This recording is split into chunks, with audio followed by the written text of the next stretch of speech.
Hey, welcome back to another Bible Lounge. Today we're going to be talking about the Lord's return. In the theological world, it's referred to as the parousia. It also has other terms like the day of the Lord and things like that. But today we're going to be talking about the Lord's return. What does it look like? When will it happen? All of that kind of stuff. The answer to when will it happen, we don't know. I'm saying that from the get-go. But I will be diving into that question a little bit more. And yeah, we'll just be discussing all about the Lord's return.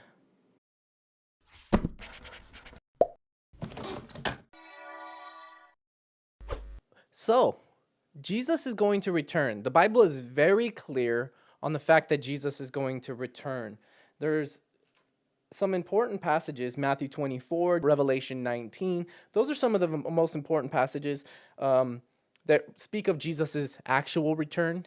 And then, like I said, his return can also be one and the same as the day of the Lord. The day of the Lord is also Jesus's return. The day of the Lord is mentioned in Joel chapter 2, Isaiah 34, Isaiah 24, 2 Peter 3:10, practically the whole book of Zephaniah. So there's a lot of passages that speak of the day of the Lord. Now, I want to turn to Matthew 24, just briefly. Matthew 24, let's just say in verse 4. Starting in verse 3. As Jesus was sitting on the Mount of Olives, the disciples came to him privately. Tell us, they said, when will this happen? And what will be the sign of your coming and of the end of the age? Jesus answered, watch out that no one deceives you, for many will come in my name, claiming I am the Messiah, and will deceive many. You will hear of wars and rumors of wars. And he goes on and on and on. I don't have time because this video will be very long. The whole chapter of Matthew 24 speaks of mostly the end times. There are some of the stuff in Matthew 24 that has to be fulfilled in AD 70, or that was fulfilled in AD 70. And there's some stuff that obviously speaks of the end times. Now, you can read this for yourself, read the chapter for yourself. It basically describes Jesus will come. There's going to be wars and rumors of wars and earthquakes. There's going to be various signs regarding Jesus' arrival. But nevertheless, the main point is, I just wanted to stress and emphasize that the apostles and Jesus both taught and knew that Jesus will return. And that is very important. So Jesus will return. That's a doctrine that believers must hold on to. That is something we must look forward to, the coming of Christ. Then what does his return look like? What does his return look like? Well, the most important thing I think for us to understand is that his return will not be secret. Okay? So in Matthew 24 again, verses 26 through 28 says this. So if anyone tells you, there he is, out in the wilderness, do not go out. Here he is in the inner rooms, do not believe it. For as lightning that comes from the east is visible even in the west, so will be the coming of the Son of Man. You see that? Jesus likens his coming to lightning. Now, it's not going to look like lightning, but the point he's making is the way that lightning is visible to everyone in a storm, and miles away from the storm can still see lightning. It's not this secret arrival like his first arrival sort of was. His second arrival is going to be grand. It's going to be, His second arrival is going to be grand. Everybody's going to see his arrival. So if anybody claims to be the Messiah, they're lying, because the Messiah will come from heaven and nobody will deny that that is a heavenly being, right? That is Jesus. There is not going to be anybody who denies who that is, even non-believers, because the way he will come will be this grand scale arrival. And I say this because you can even go on YouTube and look up false Christ, or they probably won't be under the name of false Christs, but Messiahs or Christs today, and there's people that claim to be Jesus today are making a fortune of gullible and unlearned people, and I think it's sad. So it's important that we understand his coming is not going to be on a small scale. And then a couple of other things to mention. I'm going to go to Acts chapter 1. I think that's an interesting one. So Acts chapter 1. So Jesus is speaking with his disciples, and he says, and after he said this, he was taken up before their very eyes, and a cloud hid him from their sight. So when Jesus ascended into heaven after his resurrection, he ascended into the clouds. And then two angels came, and it says, they were looking intently up into the sky as he was going. Then suddenly 2 men dressed in white stood beside them. Men of Galilee, they said, why do you stand here looking into the sky? This same Jesus who has been taken from you into heaven will come back in the same way. You have seen him go into heaven. Jesus will return in the same way he went up into heaven. He will return with the clouds. He will return in a very grand way. And Revelation shows that in other passages in the Bible and even in the Old Testament, when Jesus returns, he returns with the hosts of heaven, with an army behind him. All of the host of heaven will return with Jesus riding on white horses. So Jesus' return is going to be something on such a grand scale. There's not a soul on the planet that will miss the arrival of Jesus' second coming. And that's very important for us Christians to understand. So another question I want to answer is, what happens when Jesus returns? Now I have a list here. I'm not going to go to every single verse. That's just too much. I'll probably place some verses down below or on the side wherever I have verses. But I'm just going to list some of the things that are associated with the Lord's return. It says, the Lord's return is associated with the final trumpet, the last trumpet, a major trumpet sound. The end of our current world. When Jesus returns, it marks the end of our world. It marks the end of time. Jesus will set up kingdom of heaven, on the earth. It marks the end of sin, death, and evil. Can't wait for that one. It marks the resurrection. When Jesus returns, that's when the resurrection takes place. It marks judgment. Jesus returns to judge the wicked. Okay? It marks a new heavens and a new earth. Like kind of I said, the end of our current world. Well, Jesus will set up a new world, a new earth. It marks the destruction of the devil and his angels. Oh, I can't wait for that. I'm tired of the devil's tactics. He's going to be gone. It marks the marriage supper of the Lamb. We see that in Revelation 19. There's some kind of marriage supper of the Lamb. And then it marks, if you will, the rapture. We're going to get to that in our next video. We'll discuss the rapture. And then the next question I want to answer is, when will Jesus return? Now, as I said in the intro, we do not know, okay? Let's get it out there. No man knows the day or hour. Let's go back to Matthew 24. Matthew chapter 24. Sorry, I keep missing it. There we are. Matthew 24. So starting in verse 36, but about that day or hour, no one knows, not even the angels in heaven, nor the Son, but only the Father. As it was in the days of Noah, so it will be at the coming of the Son of Man. For in the days before the flood, people were eating and drinking, marrying and giving in marriage, up to the day Noah entered the ark. And they knew nothing about what would happen until the flood came and took them all away. That is how it will be at the coming of the Son of Man. The two men will be in the field, one will be taking the other left. Two men will be grinding around a handmill, and one will be taking the other left. Therefore keep watch, because you do not know on what day your Lord will come. But understand this, if the owner of the house had known at what time of the night the thief was coming, he would have kept watch and would not have let his house be broken into. So you must also be ready, because the Son of Man will come at an hour when you do not expect him. All right. We don't know when Jesus will come. He's saying it'll come at an hour that we're not expecting. That's very important. So no man knows the day or hour. So if anybody tells you they know the day of Christ's return, they're literally going against what Jesus has said. You know, Jesus, okay, I think this is hilarious to me and also sad.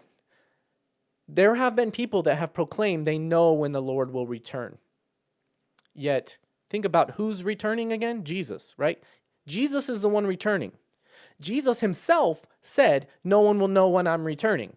So how can somebody who's not Jesus say they know when Jesus is returning when Jesus himself, who is the one who's returning, said nobody knows when he's returning? So anybody who says that, it's automatic heresy, okay? There's an interesting passage. This is a highly debated passage, but in 2 Thessalonians chapter 2, verses 3 through 4. Let's go ahead and turn there.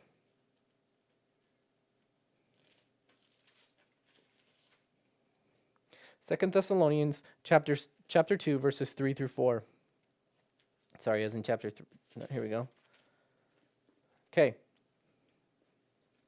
Oh, I went to Timothy, sorry. Okay, here we go. Now here's Paul talking about the end, and he says, don't let anyone deceive you in any way, for that day will not come until the rebellion occurs and the man of lawlessness is revealed, the man doomed to destruction. He will oppose and will exalt himself over everything that is called God or is worshipped, so that he sets himself up in God's temple, proclaiming himself to be God. That's, of course, the abomination of desolation spoken of by Matthew and Jesus. Matthew, I guess, in his gospel, but Matthew's gospel, Jesus says it, and the book of Daniel. So what is Paul saying? Jesus can't return. The end won't happen until the Antichrist, the man of lawlessness, which, I mean, I don't think anybody debates that's referring to there's the Antichrist, right? That he will arise. Now, why is that important? Because there's an interesting dilemma in the world of Christianity. The world of Christianity speaks of Christ's return as imminent, right? Imminent means it can happen at any time, right? That's often what imminent means. But imminent can also mean just there's nothing stopping his return. His return is just around the corner. The word imminent in the Greek just means like hanging. All right, I think it was actually in the Latin, don't remember, but it means hanging. It's hanging there, right? It's ready. So Jesus' return is hanging on a thread, if you will. It's ready. He will return, and that's going to happen. Now, as Paul said, that's not going to happen until the Antichrist arises. I think that's very, very clear here in Scripture. Whatever your view is on the rapture, that should be the rapture stuff. We're going to get to that next week. But whatever your view is on all of that stuff should come secondary to what Paul's saying here. Okay? What Paul's saying here is that Jesus, his return, the end of the world cannot happen, will not happen until the man of lawlessness is revealed and sets himself up. And so we know then that until that happens, it can't be the end. And that's a very interesting point. So it kind of speaks to the idea that Jesus cannot come at any minute, because if he came right now, well, then what Paul said was a lie. We know that even Jesus himself taught that the abomination of desolation will occur. Matthew taught that. So we know this has to take place before Jesus returns. And so it's very important for us to realize that. But what does that mean? I guess that's when I'll get on to my concluding thoughts on this, okay? So what that means is, it doesn't mean that believers can't expect the return of Christ. Remember, the return of Christ is associated with judgment and everything. And so the Bible definitely wants us to look forward to the return of Christ. It is something that we long for, that we hope for. In fact, there's two passages that I want to discuss. 1 Thessalonians 5, 1 through 11. Actually, we're going to read from verse 1. Now, brothers and sisters, about times and dates, we do not need to write to you, for you know very well that the day of the Lord will come like a thief in the night. While people are saying peace and safety, destruction will come on them suddenly as labor pains on a pregnant woman, and they will not escape. It comes like a thief in the night. Jesus' return again is like a thief in the night. We don't know when it's going to happen. It just happens. But look what he says next. He says, but you, brothers and sisters, are not in darkness, so that this day should surprise you like a thief. You are children of the light and children of the day. We do not belong to the day, to the night, or the darkness. So then let us not be like others who are asleep, but let us be awake and sober. Look what he says. He's saying, yes, the Bible teaches Jesus' arrival will be like a thief in the night. The Bible does say no man knows the time or hour, but the Bible also does tell believers to be watchful and ready. And those who are watchful and ready, the thief doesn't come in. If we stick with the analogy, if you're watchful and ready and you don't know when a thief will attack. Let's say you never sleep, okay? Let's just say for the sake of the analogy. And there's one day you haven't slept for a year, you've been keeping watch. One day a thief decides to break in at night, but you're on watch. And so you stop the thief from coming into your house, right? You knew that you didn't know when the thief was coming, but you were ready for the thief. That's the same idea with Christianity. We are to be awake in our faith. We are to be looking for the coming of Christ. Now, we don't know when that will happen, but we're to be ready with our minds, with our attitudes, loving the Lord our God with all our heart, mind, soul, strength. That means with everything we do, with our energy, with our hearts, with our desires, with everything we have, we love the Lord, we worship God, we surrender to his will, and we live in that way until his return. And that is what it means to be watchful. And when he returns, we won't be surprised because we're actually expecting his return. See, the people that are surprised are the ones that are not expecting his return. This is what Paul is saying. And that's very important because the longing for his return is something that's so mandatory for believers. I'm going to close with this verse, 2 Timothy 4:8. 2 Timothy 4:8. Look what Paul teaches here. 2 Timothy 4:8. Now there is in store for me. So Paul's talking about he knows that he's dying soon. He says, there is in store for me the crown of righteousness, which the Lord, the righteous judge, will award to me on that day. Not only to me, but also to all who have longed for his appearing. Believers, do you long for the appearing of Christ? If you long for the appearing of Christ, what does that say? That means this world to you is temporary. This world to you is not your final destination. This world is a journey to our final destination. Your current life on earth is only a journey to get to where we want to be, and that is to be in the presence of Jesus forever. And Paul says we are to be people who long for that. The book of Hebrews is all about people of faith who look forward to a heavenly homeland. Even though they received, if you will, some of the promises, like they inherited the land, the author of Hebrews tells us they didn't receive the promises because they looked for the promises of the heavenly kingdom. Believers, we are to look forward to the arrival of Christ and the things that he will set up in that day. And I can't wait. I can't wait to put off this body. I can't wait to see Jesus' face. But in the end, that's what I wanted to describe. So Jesus is coming. His arrival will be like lightning. It won't be a secret arrival. It'll be a grand scale arrival with the clouds and hosts of armies. And his arrival will be like a thief in the night to those who are not ready. But for believers, we will be watchful and we will not be surprised at his arrival. No man knows the day or time or hour when Jesus will come. And that is a summed up version of the parousia, the day of the Lord, the return of Christ. I mentioned some stuff that is also associated with that day, but I hope all of this helps and you're not more confused. But I try to sum it up and make it simple as much as I can, and that is the Lord's return, the parousia. I will see you on the next Bible Lounge.